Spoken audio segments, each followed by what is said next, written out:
From the Presidential Palace, Manila, Dateline Malacañang.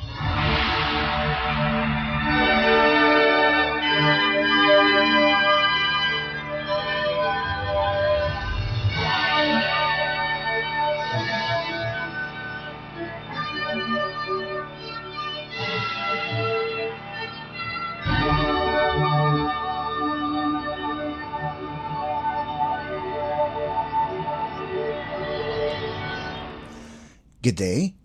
This is Dateline Malacañang. Philippine President Ferdinand R. Marcos Jr. departed Manila on Thursday en route to South Korea for the 32nd Asia-Pacific Economic Cooperation or APEC Economic Leaders Meeting, where he aims to advocate for deeper regional trade and investment partnerships.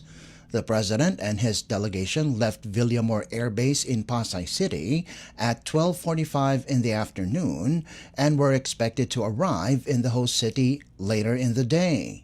Upon arrival, he will meet with members of the Filipino community before participating in APEC-related engagements.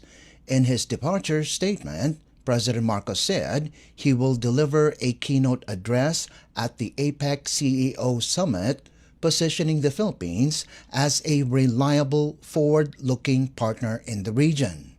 Among the prominent attendees at the summit are NVIDIA CEO Jensen Huang, CATL Chairperson Zheng Yukon, and top executives from South Korea's leading conglomerates, including Samsung, LG, SK, and Hyundai Motor. President Marcos's speech will highlight strategic investment opportunities in semiconductors, green energy, and digital transformation, key sectors in his administration's push to future-proof the Philippine economy. So we are committed to aggressively ramping up physical and digital connectivity, accelerating digital transformation for competitiveness, and ensuring stable and equitable prosperity for all Filipinos. Our collaboration with the Republic of Korea and all APEC economies is pivotal. We will forge deeper ties around our shared goals and objectives, including fostering AI-driven innovation, enhancing cultural and creative industries, and proactively addressing demographic challenges. This collective resolve will ensure that our development efforts align with the regional progress, laying the groundwork for a future where the power of creativity, technology, and sustainability benefits every Filipino. Aligned with our goal to boost investment promotion and industry development, I will be delivering a special speech at the APEC CEO Summit, an annual gathering of top CEOs within the APEC region. And through this, I intend to showcase the Philippines' commitment to fostering economic partnerships and promoting a favorable business climate, aligned with our government's vision of building a strong, innovation-driven economy. Among others, we will highlight how we are pursuing digital transformation as a core pillar of our development, fully recognizing the potential of new technologies to unlock a more prosperous and resilient future. President Marcos will also meet one-on-one with executives of priority industries, including those in advanced manufacturing and renewable energy, and hold a bilateral meeting with South Korean President Lee Jae-myung on Friday. The Philippines and South Korea mark 76 years of diplomatic relations this year, deepened by a strategic partnership signed in 2024 covering defense, economic cooperation, and people-to-people exchanges. The Philippine President will end his visit with a wreath-laying and tree-planting ceremony at the United Nations Memorial Cemetery to honor the 7,420 Filipino soldiers who fought in the Korean War. Dateline Malacañang. Philippine President Ferdinand R. Marcos Jr. has broadened his directive to cut inflated infrastructure costs, instructing all government agencies to adopt standardized pricing reforms aimed at curbing corruption and aligning project budgets with actual market rates. Speaking before his departure for the APEC leaders meeting in South Korea on Thursday, the president said the move is part of a broader push for transparency and fiscal discipline across the bureaucracy. The expanded order now covers infrastructure and capital outlay projects under the Departments of Education or DepEd, Agriculture or DA, Health or DOH, Transportation or DOTR, Interior and Local Government or DILG, and the National Irrigation Administration or NIA. This builds on a policy first imposed on the Department of Public Works and Highways or DPWH last week, following audit findings that revealed project cost estimates inflated by as much as 50%. The directive comes amid an ongoing government investigation into corruption in public infrastructure, with flood control projects under particular scrutiny. So, alongside our efforts to strengthen the Philippines' regional foothold and attract investment, we continue to cleanse our bureaucracy of corruption, because only a transparent government can build a fair economy. Last October 25, this administration renewed a promise that guides all our actions: to guard every peso entrusted to us and return it to our people in the form of progress they can see and that they can feel. When funds are protected and spent to discipline, prices ease, opportunities grow, and communities thrive. The Department of Public Works is now aligning its project costs with real market prices and reducing these by 50%. So let me be clear, the quality of what we build will not be compromised. The only thing weakened will be corruption. This is the accountability that our citizens deserve. It will not be limited to the public works, but we shall be the norm across all of government. We are reducing costs for 2026 of the FMRs, the irrigation, classrooms, and hospital. In this light, the DepEd, DA, DILG, DOH, DOTR, NIA, and all other relevant agencies shall immediately follow the same pricing system as that of the DPWH. The savings we secure will go where they matter most. The programs that uplift families, support livelihoods, and strengthen communities. Because when our people grow in capability and confidence, the nation grows with them. A government that honors public trust, a nation that stands firm on integrity. This is our promise and real change for Filipino today and for all generations to come.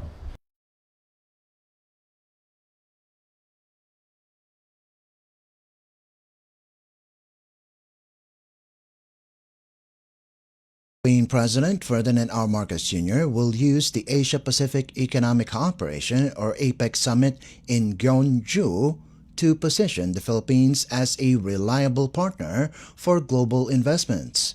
President Marcos is set to participate in the 32nd APEC Economic Leaders Meeting, joining heads of state, senior officials, and top business executives from the 21-member bloc, which accounts for 46% of global trade and 61% of the world's gross domestic product or GDP. In an interview with state-run RTVM, Philippine Ambassador-designate Bernadette Therese Fernandez said, the President will emphasize the Philippines' readiness to support both multinational and local enterprises, anchored on his administration's commitment to transparency, predictability, and strategic collaboration. On the sidelines of the summit, President Marcos is expected to meet with South Korean President Lee Jae-myung to reaffirm the strategic partnership signed between the two countries last year.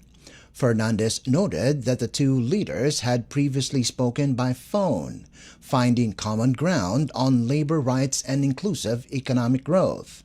She also highlighted South Korea's role as the Philippines' fifth-largest trading partner, with around 70,000 Filipinos employed across various sectors including manufacturing, education, and the creative industries. The Asia-Pacific Economic Cooperation is a grouping whose members are all in the Asia-Pacific, of which 46% of the world's economy moves around, and then about 61% of the GDP of the world is also coming from. So it's important for the president to join the Asia-Pacific Economic Cooperation, especially the leaders meeting here in Gyeongju in Korea. So this year's theme, Connect, Innovate, and Prosper, which is so Korean, but at the same time so Asia-Pacific, because this is where business is, this is where trade and investment will be. Some of the important interventions that he may convey for the Philippines would be the Philippines is ready for investments, but we are not only ready, we are also reliable. We are a reliable partner. That way, he says, we're able to meet the demands of companies who would want to set up businesses in the Philippines, whether these are individual businesses or multinational businesses. Korea being fifth largest economy that we are partnering with, our fifth largest economic partner. So we have around total, according to Korean Immigration Service, 70,200 Filipinos. And then many of them are in factories, many are in small and medium companies providing help in manufacturing. And then many are also teaching, educators. Many are here who are studying. Many are also, shall we say, overseas performing artists or professional entertainers. And then we also have some skilled workers. We also have some professionals in the creative industries. We like it that the president, when he goes out of the country, always puts at the first agenda the Filipino people. Was Philippine Ambassador Designate to the Republic of Korea, Bernadette Therese Fernandez. Dateline Malacañang. Philippine President Ferdinand R. Marcos Jr. reaffirmed his administration's commitment to making government services more accessible to Filipinos abroad, wherever they are in the world. Speaking at a community gathering at the Grand Wyndham, Busan, ahead of the Asia-Pacific Economic Cooperation or APEC Summit, the president assured overseas Filipinos that they remain a priority of the Philippine government. The chief executive announced the upcoming opening of a Philippine Consulate General in Busan, the country's second in South Korea after the embassy in Seoul, to bring essential consular services closer to Filipinos in the southern region. President Marcos also confirmed the launch of a Social Security System or SSS office within the Philippine Embassy in Seoul to simplify access to benefits and claims. The president thanked the Filipino community for their continued support and dedication, recognizing their contributions to both the host country and the Philippines. President Marcos emphasized that the government's long-term vision is to make overseas employment a choice rather than a necessity as the country works toward building a more resilient and inclusive economy. Dahil kahit naman malayo kayo, ramdam namin sa Pilipinas ang inyong suporta, ang inyong malasakit. Nandito ako ngayon sa Republic of Korea, dahil nga sa APEC Economic Leaders Meeting. Mapakahalaga po itong meeting na ito dahil hindi lamang ito para sa Pilipinas, kundi para sa buong Southeast Asia at ngayon yung ating itinatawag na Indo-Pacific region. Dito nagkakaisa mga bansa sa rehiyon para pag-usapan kung paano natin mapapalakas ang ating mga ekonomiya, mas mapapabilis ang palitan ng produkto at serbisyo at masisiguro na ang bawat mamayan Lalo na ang ordinaryong Pilipino na may maliliit na negosyo ay sila ay kasama sa ating pag-uunlad. My fellow Filipinos, I want to assure you, hindi kayo namin nakakalimutan. We work very hard to make sure that government services reach you all the way here in Korea or wherever you are. Tuloy-tuloy ang ating mga programa para sa OFW. Para kayo ay protektado at may suporta at may pagkakataon makabalik at magtagumpay din sa sarili nating bayan. At dahil sa inyong tulong sa ating bansa, akin pong ikinagagalak na ipaabot sa inyo na sa mga susunod na buwan, sisimulan na ng Department of Foreign Affairs ang karampatang mga preparasyon para sa pagbubukas ng ating konsulado dito sa Busan. Sa madaling sabi, sa susunod na taon ay may magbubukas na Philippine Consulate General dito. At dahil dito, magiging 2 na po ang opisina ng Pilipinas dito sa Korea. Yung embahada natin sa Seoul, at ngayon, yung bubuksan natin konsulado dito sa Busan. Ang pagtatayo ng konsulado ay isang mahalagang hakbang upang mas mapalapit ang serbisyo ng ating pamahalaan sa bawat Pilipino dito sa Busan at sa mga karatig na lugar. Soon, you will no longer need to travel all the way to Seoul to renew your passports, to submit civil registry documents, and to legalize your documents for use in the Philippines. The event came on the eve of the APEC Economic Leaders Meeting in Gyeongju, where President Marcos is expected to promote economic initiatives that create sustainable jobs and protect migrant workers through global cooperation. The president was joined by First Lady Liza Araneta Marcos and members of his cabinet, including Trade Secretary Maria Cristina Roque, Migrant Workers Secretary Hans Leo Kakdak, and Special Assistant to the President for Investments and Economic Affairs, Secretary Frederick Go.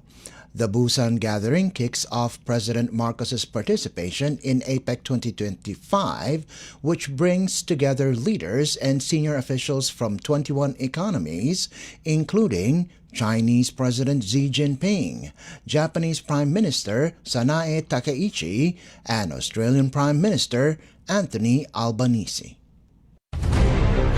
Dateline Malacañang. In other news, Malacañang on Thursday reaffirmed that the Bangsamoro Transition Authority, or BTA, remains the legitimate governing body of the Bangsamoro Autonomous Region in Muslim Mindanao, or BARM, following the postponement of its first parliamentary elections. According to the Office of the President, or OP, the BTA will continue to exercise full powers and authority throughout the extended transition period, as no elections have yet taken place. The OP emphasized that any changes to the BTA's composition during this time fall under its jurisdiction as provided by law.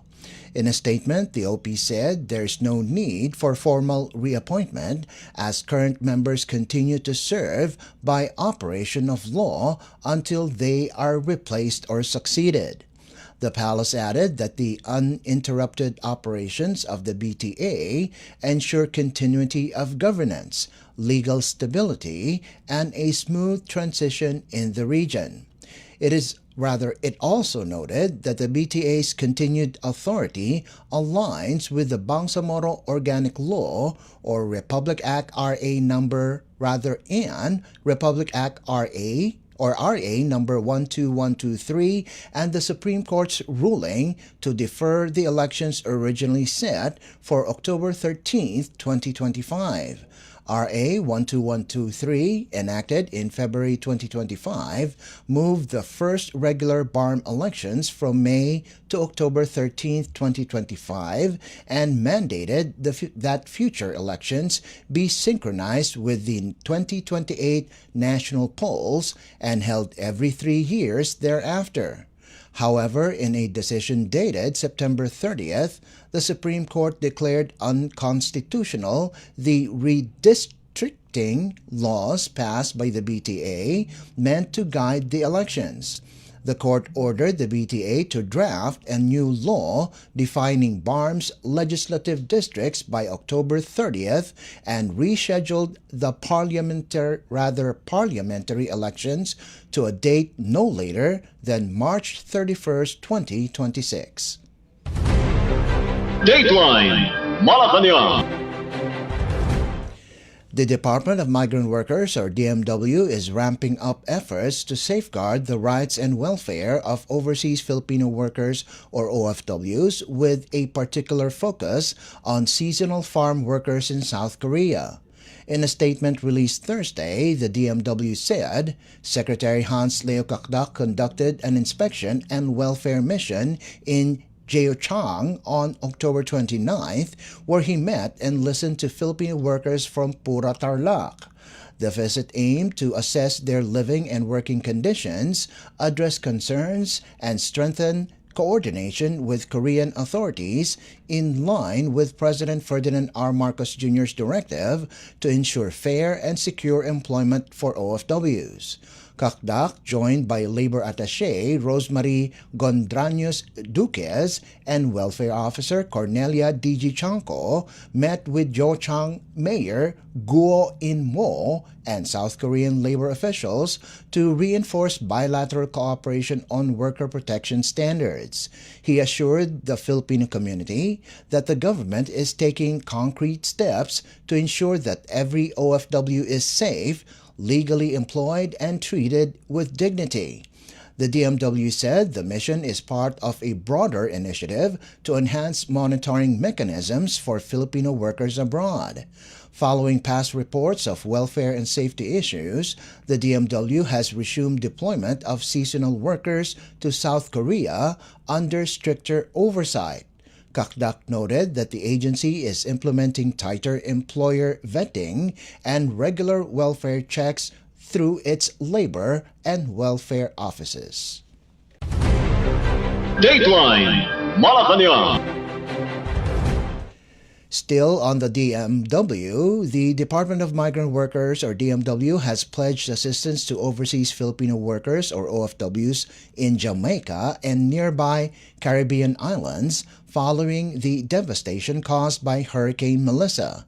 In a statement on Thursday, Migrant Workers Secretary Leo Magpayo expressed deep concern and solidarity with Filipinos affected by the Category 5 storm, the strongest ever recorded in Jamaica's history. The DMW is closely coordinating with the Philippine Embassy in Washington, D.C. through its Migrant Workers Office, Overseas Workers Welfare Administration, or MWO-OWA, the Philippine Honorary Consulate in Jamaica, led by Honorary Consul Keith Russell, and Filipino community leaders on the ground. Magpayo urged OFWs in affected areas to remain indoors or seek safe shelter as advised by local authorities. He also reminded them to secure important documents such as passports, IDs, and emergency contacts in waterproof containers and to stay updated through official advisories. According to local reports, Hurricane Melissa made landfall in Jamaica as a Category 5 storm and later passed over Cuba as a Category 2.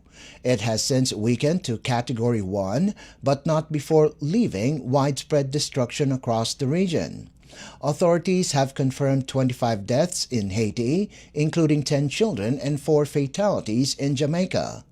Many communities remain flooded and without electricity due to toppled power lines. Magpayo assured that the DMW is actively monitoring the situation and working to ensure that aid reaches affected families. For emergency or consular assistance, Filipinos may contact the Philippine Embassy in Washington, D.C. at +202-368-2767 and +1-202-769-8049.